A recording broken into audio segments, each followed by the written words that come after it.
My best friend betrayed me by sleeping with my fiancé, but when I confronted them, I found out about their secret affair and their shocking plan to ruin my life. When I first noticed the changes, I chalked it up to wedding jitters. After all, planning a wedding is stressful, and maybe that's why James was acting so distant. But it wasn't just him. Sarah, my best friend since college, had been acting weird too. She'd always been my rock, my confidant, the one I turned to when life got tough. Lately, though, she'd become evasive and hard to pin down. It all started with the little things. James began working late more often. His phone became glued to his hand, and our conversations grew shorter and more strained. Whenever I asked about his day, he would give vague answers or brush me off with a distracted kiss. Sarah, who used to pop over unannounced with a bottle of wine and a bag of chips, now seemed too busy to even reply to my texts.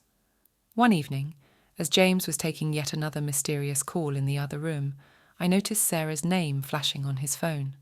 My heart dropped. Why would she be calling him so late? Curiosity got the better of me, and I listened at the door. Their conversation was muffled, but I could hear the familiar intimacy in their voices, the kind that was meant for lovers, not friends. The seed of doubt had been planted, and it began to grow rapidly. I tried to push it aside, to tell myself that I was being paranoid, but the signs were everywhere. James started coming home smelling like Sarah's favourite perfume, a scent I knew all too well. He would slip out of bed at night to take calls, whispering into the phone with a tenderness that he no longer showed me.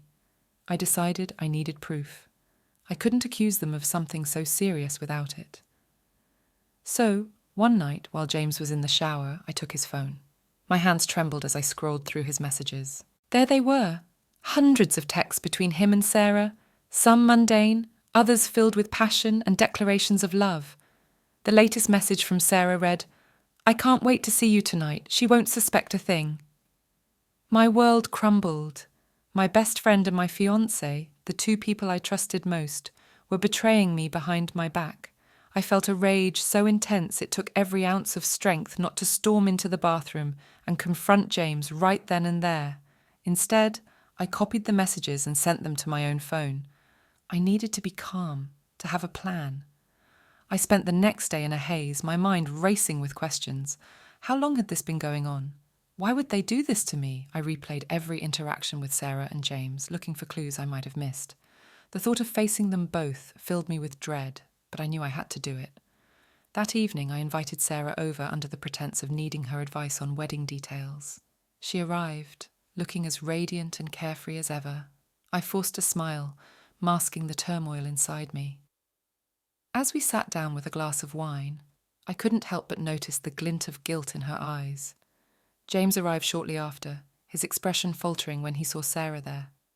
I watched them exchange a quick, guilty glance, confirming my worst fears. I took a deep breath, my heart pounding in my chest. "I know about the affair," I said, my voice steady despite the storm inside me. "I know everything." The room fell silent.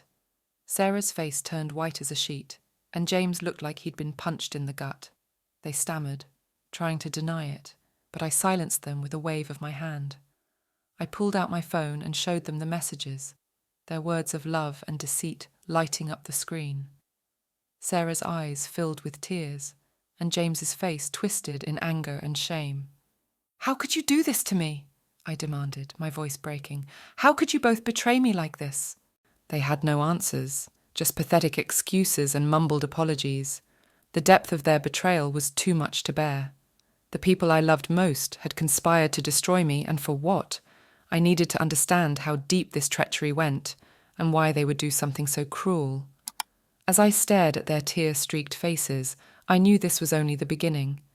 There was more to uncover, more lies to expose, and I was determined to get to the bottom of it, no matter what it took. The silence in the room was deafening, punctuated only by the occasional sniffle from Sarah. James's eyes darted around, avoiding my gaze, while Sarah seemed to shrink into herself, wringing her hands nervously. "How long has this been going on?" I asked, trying to keep my voice steady. My heart was pounding so hard I could hear it in my ears. James finally met my eyes, guilt and fear written all over his face. "A little over a year," he admitted, his voice barely above a whisper. "A year," They had been betraying me for a year. Every memory from the past 12 months came crashing down on me, tainted by their deceit. Birthdays, holidays, our engagement, all of it was a lie. Sarah's tears flowed freely now, her shoulders shaking with silent sobs. "I never meant for it to go this far," she said, her voice trembling. "It just happened." "It just happened," I echoed, incredulous.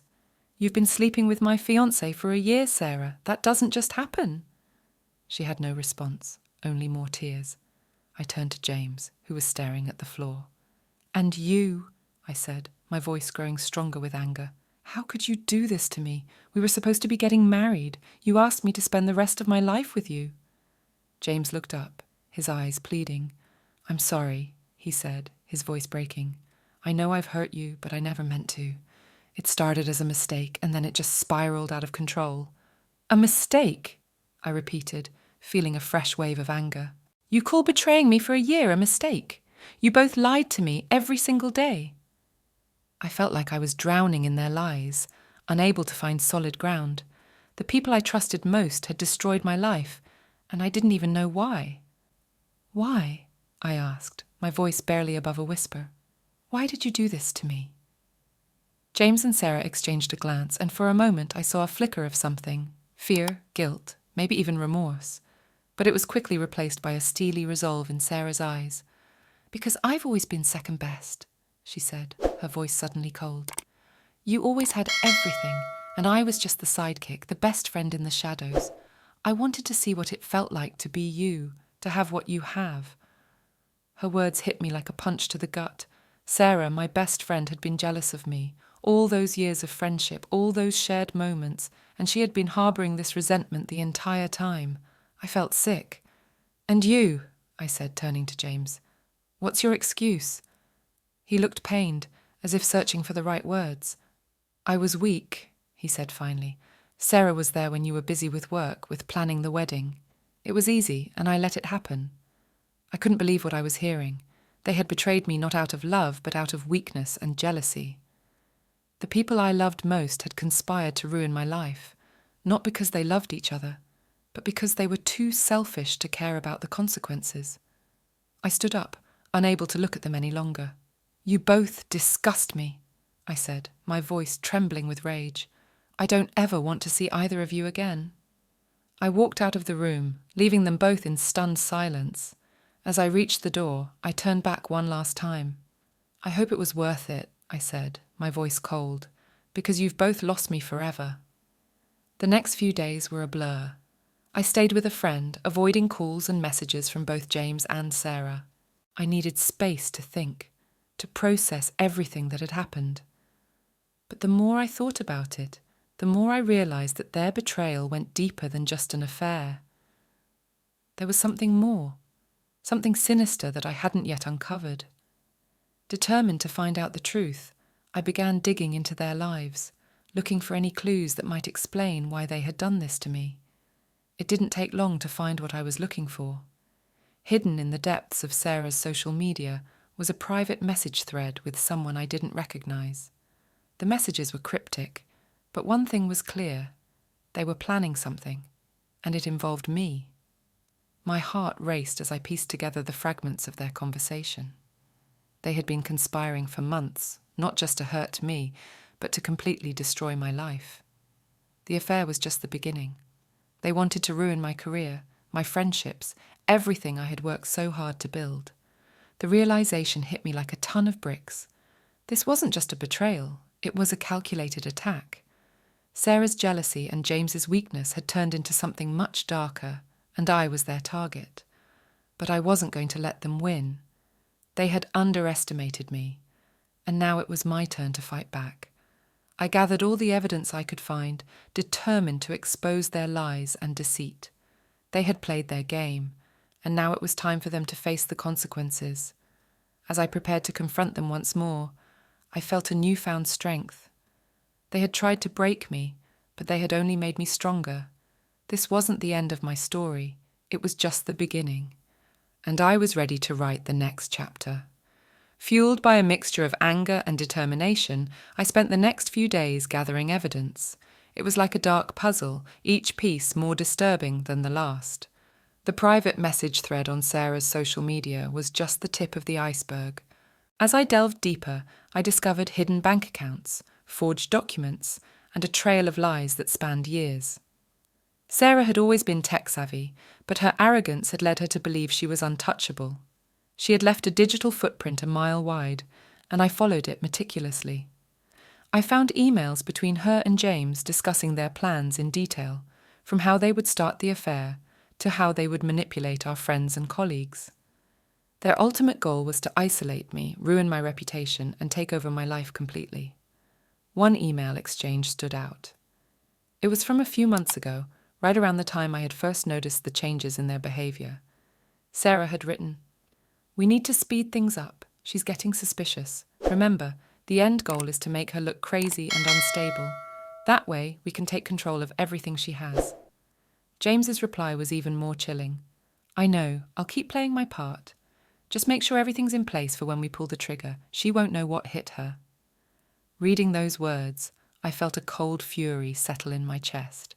They had planned to gaslight me, to make me doubt my own sanity, all to fulfill Sarah's twisted desire to be me and to exploit James's weakness. It was clear that they had underestimated my resolve and my intelligence. Armed with this damning evidence, I knew I couldn't confront them alone. I reached out to my most trusted friends, those who had always stood by me. When I told them everything, showed them the emails and messages, their reactions ranged from shock to anger. They couldn't believe that Sarah and James, people we had all trusted, could be so deceitful. With their support, I formulated a plan to expose Sarah and James publicly. We decided to gather everyone who had been affected by their lies, friends, family, colleagues, and reveal the truth in a way that left no room for denial or manipulation. It was risky, but it was the only way to ensure that they faced the full consequences of their actions. The day of the confrontation arrived, and I felt a mixture of anxiety and determination. We chose a neutral location, a community centre where we could gather everyone without raising suspicion. As people arrived, I could see the confusion and concern on their faces. They had no idea what was about to happen. James and Sarah arrived separately, both looking nervous but trying to maintain their composure. They had no idea what was coming. As everyone settled in, I took a deep breath and began. "Thank you all for coming," I said, my voice steady. "I've gathered you here today because I need to share something important, something that affects all of us." I started with the affair, showing the messages and emails that confirmed their betrayal. The room was filled with gasps and murmurs of disbelief. I then moved on to the more sinister aspects of their plan, revealing the emails that detailed their scheme to ruin my life. Sarah's face turned pale, and she tried to interrupt, but I held up a hand to silence her. "You've had your turn to speak, Sarah. Now it's mine." I laid out everything, from the hidden bank accounts to the forged documents, showing how they had meticulously planned to destroy me. As I spoke, I could see the realization dawn on everyone's faces. The friends they thought they knew were nothing but liars and manipulators. When I finished, there was a heavy silence. James and Sarah looked around, seeing the shock and disgust in everyone's eyes. They knew they were cornered, and there was no way out. James was the first to crack. "I'm sorry," he said, his voice shaking.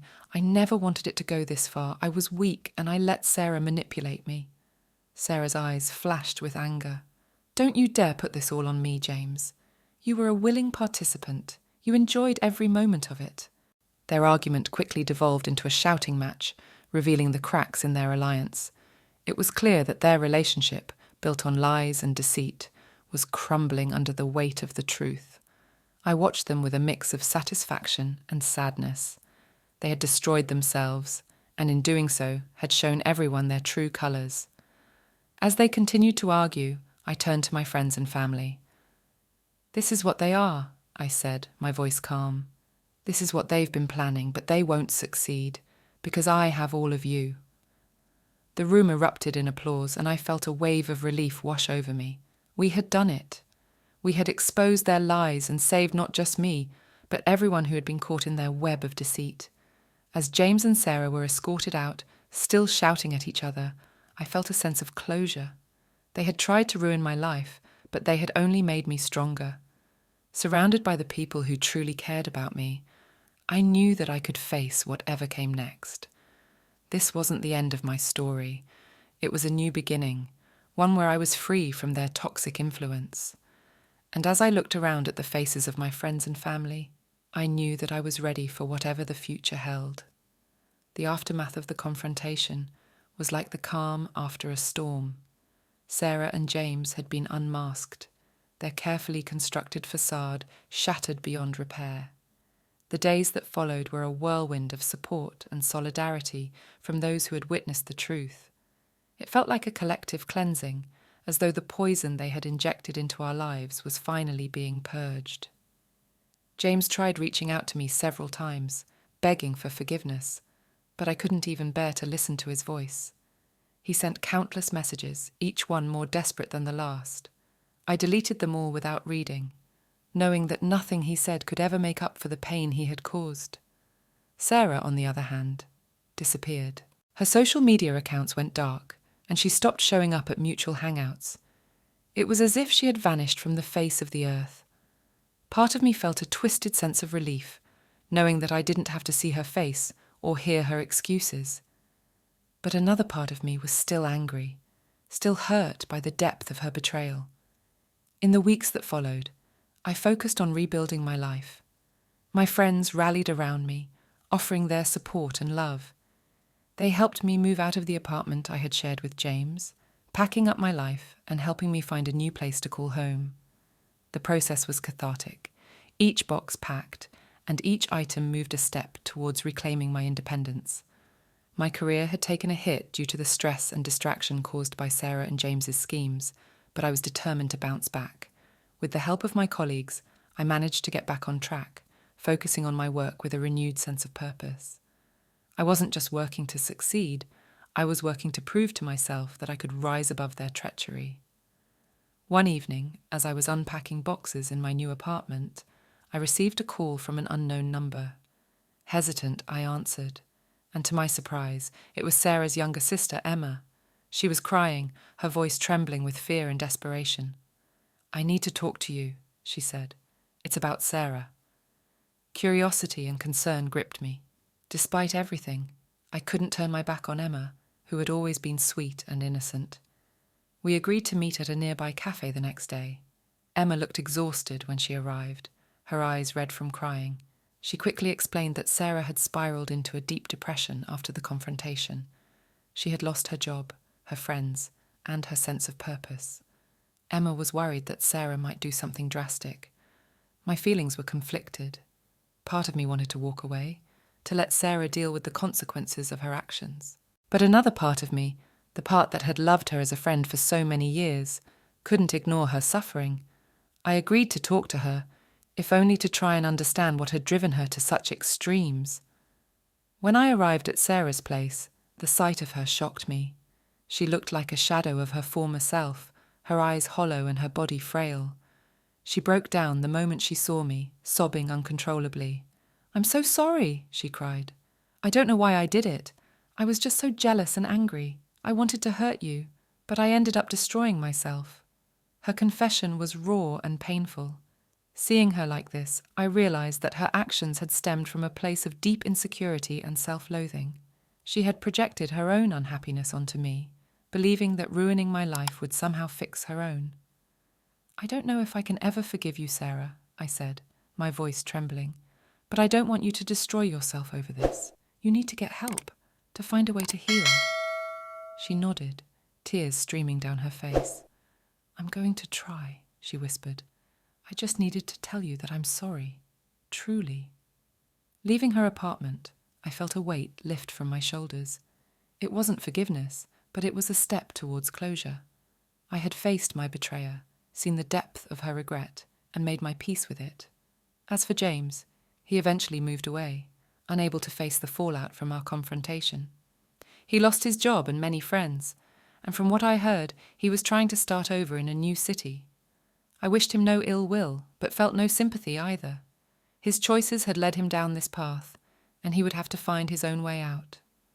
Months passed, and life slowly began to feel normal again.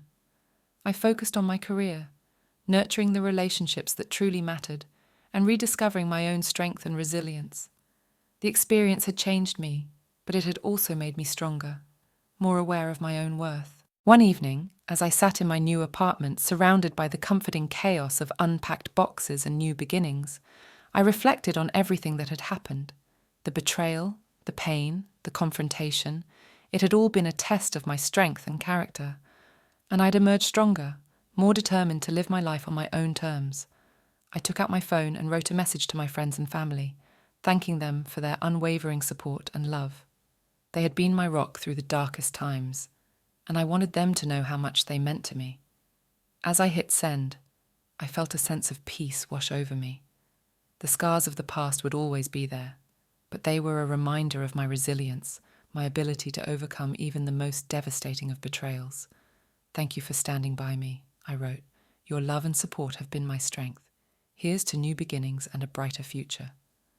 And with that, I closed the chapter on Sarah and James, ready to embrace whatever life had in store for me next.